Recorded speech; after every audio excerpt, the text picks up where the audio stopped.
Hello, Wilmer. How are you? Hi, I'm doing fine. How are you? I'm okay. Buongiorno.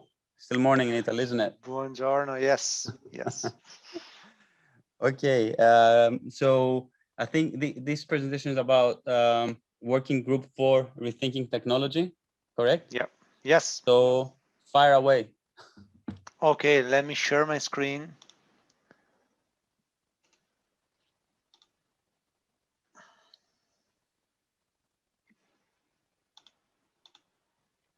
Please let me know if you can see my screen right now.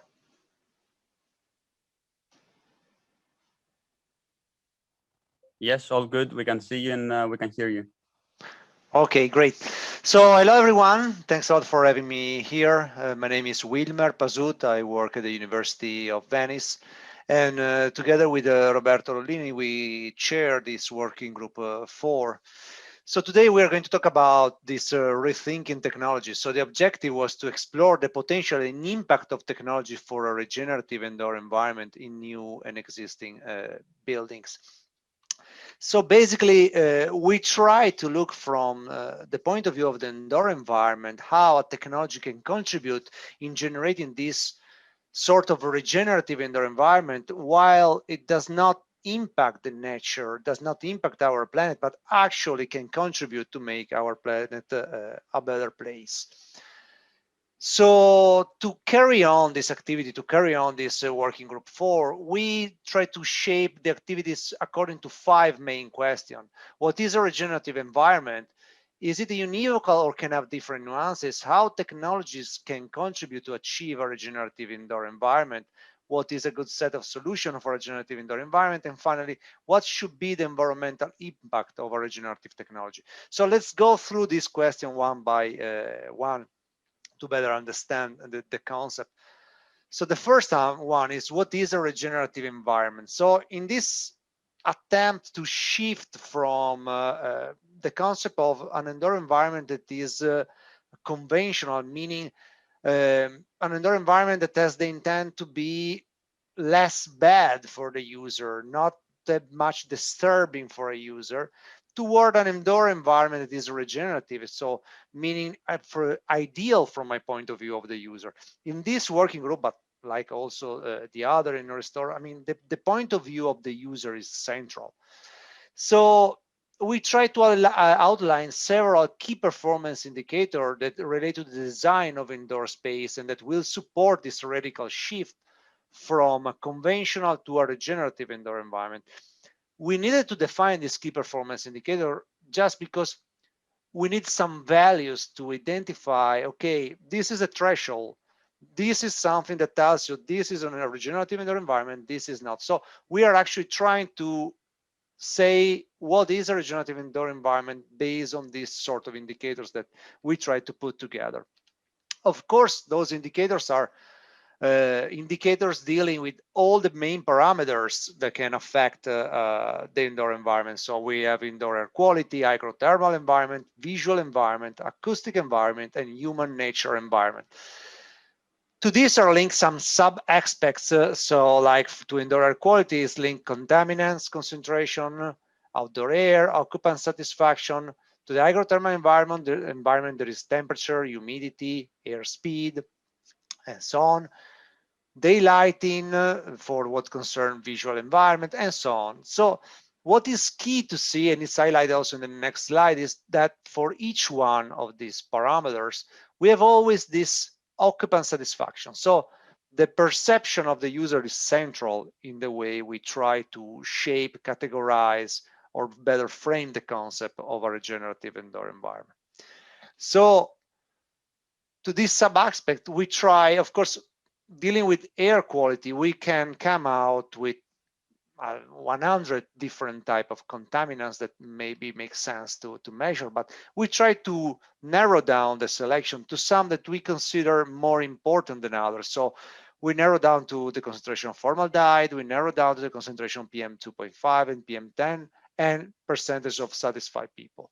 For what concerns temperature, humidity, and air speed, we focus on, we analyze several standards, and we decide to focus on a specific one, which is ASHRAE 55 for several reasons, mainly because the ASHRAE 55 is in our opinion, the standard that allows you to take into account better the perspective of the user while promoting certain technology that can help to contain the energy consumption. So do something, again, better for the environment. Daylight, we have useful daylight luminance, equivalent melanomic lux. Then we have noise criteria and so on. So to go even more in the detail, these are the parameters how we frame that. So we came out with certain concentration that should never be exceeded in this regenerative indoor environment. And the values that we reported here are coming from different publication reports, like for what's concerned air quality, we have data from the World Health Organization, we have ASHRAE publication. Also, we have this concept of human in this biophilic perception of the indoor environment, which is important, the connection with nature and the ability to make nature as part of our daily lifestyle. So we have also these numbers. So this first part was meant really to try to frame the concept of our regenerative indoor environment. Then we move to the second question, which is it univocal or can have different nuances? The meaning is that our perception of the indoor environment is pretty much connected with our cultural background, to how we live up to now, how we perceive an indoor environment. The technology that we like to see in an indoor environment are those technologies that probably we are used to see since the very beginning in our life. So our experience somehow shape our desire for the indoor environment. So we try also to analyze this. So in this case, I don't go through everything that has been produced. I just put some examples from some publications. As you can see, for example, these are the temperature in the living room and bedroom in different countries. As you can see, in different countries, there are different temperatures because, again, in the way also we control the indoor environment, there is a sort of background of what we experienced in the past that drives our decisions. To this, we try to provide some answers. We have some answers, but actually in other projects, we are also still working on the topic, like this European project, Cultural E, in which OIRAC and Foscari are involved, and where we try really to also understand this cultural way to shape our perception of the indoor environment and what we desire for an indoor environment. The third question is how technology can contribute to achieve a regenerative indoor environment and how to assess it. So technologies as elements that impact the human perception and has elements that impact the KPIs that we saw before. So stepping back a bit, starting from the aspect that we saw before, we look at them as possible function that a technology has to provide to improve those indicators, to improve those aspects. So, for example, in our air quality, again, we have a remove or absorb pollutants. We have a function of change air in the room, and so on. So, for example, if we look at building envelope, we have several categories. One of them is building envelope. The building envelope as an element of the building can contribute to thermal comfort, visual comfort, acoustic comfort, fresh air supply, but also it may contribute also to the concept of biophilia, because with the amount of opening I can see outside and so on. So we have these different elements like interior elements. Something's going on in my presentation. Okay. Active building system and so on. So we create a repository for regenerative technologies where we try to collect different technologies from different producers and try to categorize them according to these categories that we put together within working group 4. So of course, this repository is not complete. It's just a first collection of possible technologies, and I strongly invite you to take a look at that, and it's accessible through also the cost website. Here is the link if you want to get more information about it. And of course, if you have some technologies that you want to suggest to include in that. An example is, this is how the repository looks like, and how you can navigate through the repository to find a specific technology and so on. This is an example. For example, there was this facade with is an adaptable multifunctional facade. It has internal elements for thermoacoustic insulation, ceramic elements for air purification. It has phase change material. So it's a type of facade that is a bit more than a simple element of the building envelope. It has impacts on several aspects. This is how these facades may look like. So in the way we try to organize it, we try to categorize it under the building envelope, but it has an impact in air purification, in the hygrothermal environment. It has an impact also in terms of renewable energy sources. So it is also in this category, but it can be also in this one because it has these phase change materials and so on. It has acoustic insulation. So for each of these technologies, we show how we can differently categorize them and find their function in terms of impact on the indoor environment. So to sum up, this last part is so in this repository, you can find solution to achieve a regenerative indoor environment, complementary approach for sustainable, multifunction, and regenerative building. And we present this technical solution according to their aim, to their scope, to their impact on this indoor environment.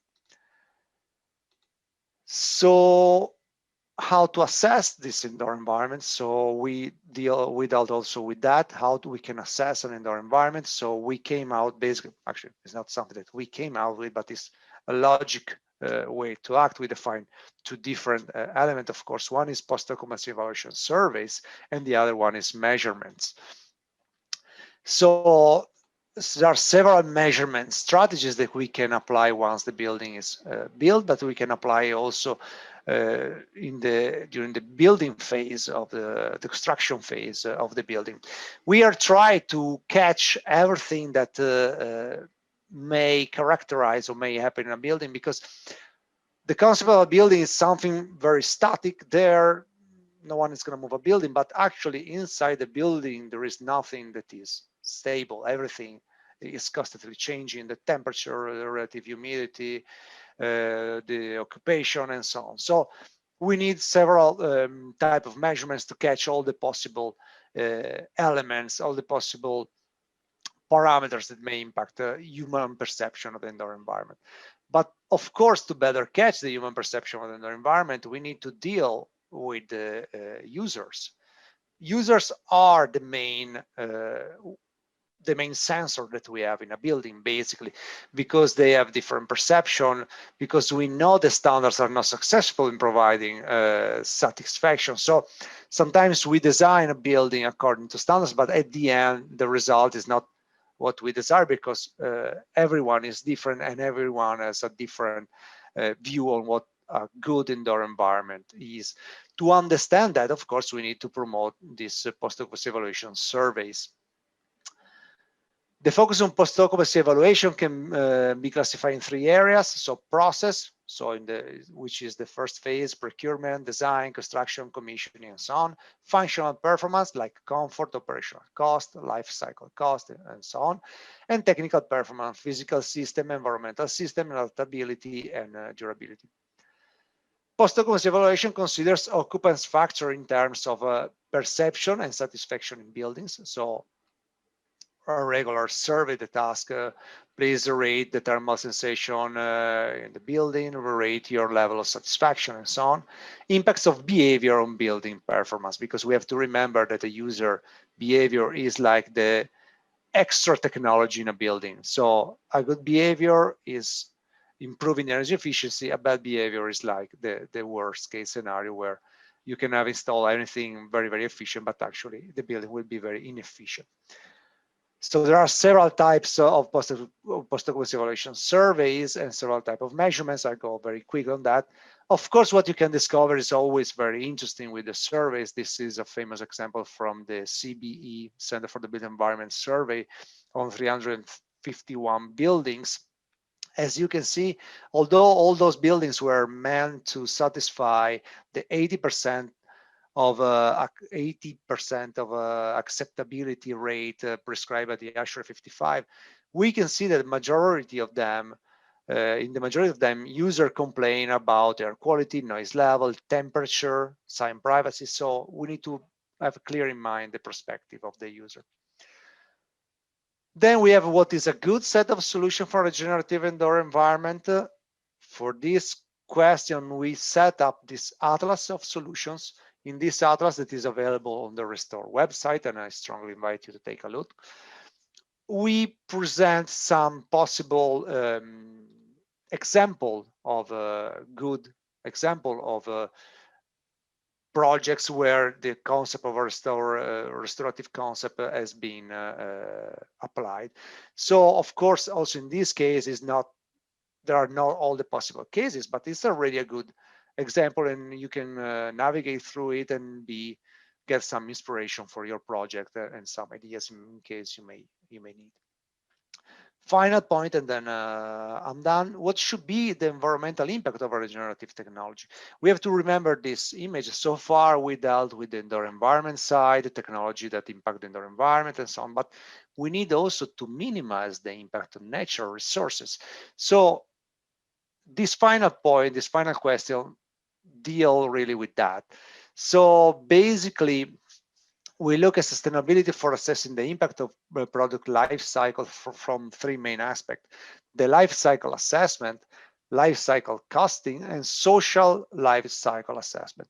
Especially the last point is very often overlooked, but it's very key to work with technology, to work with materials that are fair, that are fine also from a social point of view. So of course, there are some questions on which I went through much quicker, but if you want to see all the answer and all the material that we produce so far, you can find that in the book that you can find online on the Restore website. I strongly invite to go there, and you can just freely download the PDF and take a look at what we put there. We call it inspirational guideline for practitioner, because really the intent is to provide some inspiration to practitioner, to designers, in a way to promote a regenerative and restorative design. Thank you very much. I'm done.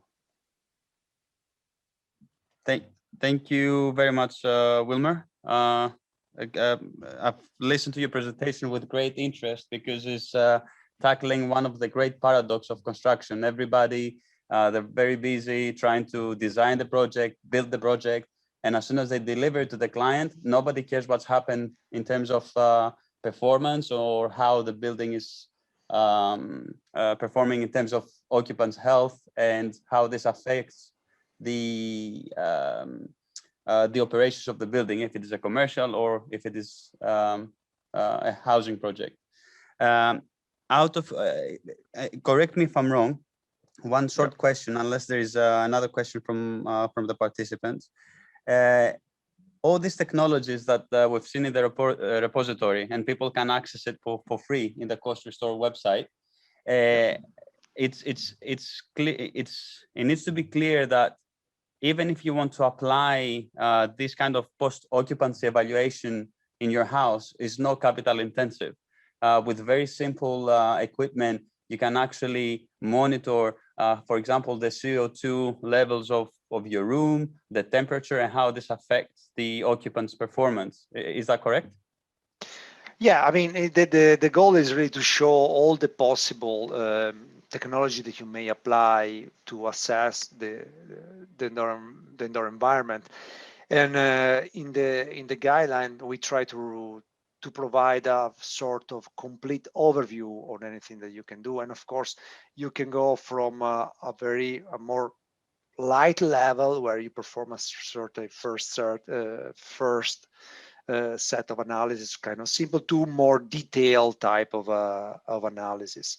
And generally speaking, if you have a house or a building that you want to monitor or try to perform some first calculation, it's not something very costly. I mean, something that somehow can be covered with several simple measurement. Also, the post-occupancy evaluation survey, I mean, it is kind of a solid and it's kind of a robust way to analyze user perspective, and on this is not something that generally is not very costly and can be done easily. Great. Thank you very much for this. And thank you for your time today. Are there any questions from the participant with regards to rethinking technology? Okay. So, Wilmer, thank you very much for your time. Appreciate it.